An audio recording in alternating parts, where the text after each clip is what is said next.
Niyonzima Olivier Sefu na Musore Prince bashobora kwerekeza muri APR nyuma yo kuva muri Rayon Sport.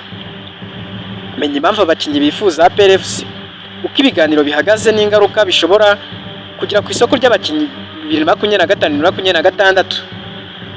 Mu gihe Rayon Sport ikomeje impinduka zikomeye mu rwego rwo gutunganya abakinnyi zifashisha muri uyu mwaka w'imikino, amakuru mashya aravuga ko Niyonzima Olivier Sefu ndetse na Musore Prince bombi bifuza gukomereza umwuga wabo muri APR FC, imwe mu makipe akomeye mu Rwanda ndetse no muri aka karere.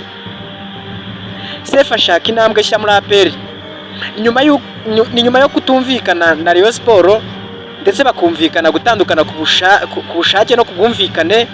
Sefu yafashe icyemezo cyo gushaka ikipe imuha umwanya uhagije wo gukina no gusubirana icyizere, aho amakuru yegereye umukinnyi avuga ko APR iri mu makipe ya mbere yifuza kwerekezamo. Uyu mukinnyi wo hagati atekereza ko APR ariyo yajya imuha umwanya uhanye n'igihe kirekire, amahirwe yo kongera kugaragara mu marushanwa mpuzamahanga, ubuyobozi bukomeye n'imyitozo iri ku rwego rwo hejuru. Nubwo nta masezerano arashyirwaho umukono, Sefu ashobora gutangira ibiganiro mu ibanga n'iyi kipe y'ingabo z'igihugu mu minsi ya vuba. Ku rundi ruhande kandi, Musore Prince nubwo Rayon Sport iteganya kumutiza muri AS Kigali, amakuru avuga ko uyu myugariro w'imoso nawe yifuza kwerekeza muri APR FC, akabona amahirwe yo gukina ku rwego rwo hejuru no guhatanira ibikombe. Musore Prince ngasanga APR FC ifite abatoza bamufasha kuzamura urwego, kandi ngo ihora ihataniye ibikombe bya shampiyona byibuze buri gihe. Iyi kipe iri mu makipe ahora yitabira CAF Champions League, bityo n'andi mahirwe. Gusa ikibazo gikomeye kiriho ni uko agifite amasezerano maremare n'ikipe ya Rayon Sport, bigatuma iyi kipe ishaka kumutiza aho kumurekura burundu. Bityo rero APR ikazabanza kureba nimba hari uburyo bwemewe bwo kuzamwegukana. Izi nkuru zose zije mu gihe APR FC iri mu makipe ari kwiyubaka cyane, ishaka kongera ubunararibonye n'abakinnyi bafite izina muri shampiyona y'u Rwanda.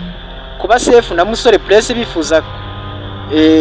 bifuzwa kuba baza muri iyi kipe bishobora kongera ihangana rikomeye hagati ya APR na Rayon Sport, amakipe n'ubundi ahora ahataniye ibikombe. Ku ruhande rwa Rayon Sport, ibi byose byerekana ko ari ikipe iri mu gihe cyo kugabanya umutwaro n'imishahara no kongera gutunganya ikipe, nubwo bishobora kubabaza abafana kubona abakinnyi bayo berekeza ku mukeba wayo ukomeye. Ngayo nguko rero Musore Prince ndetse na Niyonzima Olivier Sefu mwahoze mubabona babereye mu myenda y'ubururu n'umweru bakinira Rayon Sport bagatsinda ibitego maze abareba bakishima, bishobora kutabagendekera neza noneho bari kubona bambaye imyenda y'umukara n'umweru bari gukinira igikona nk'uko abafana ba Rayon Sport babivuga.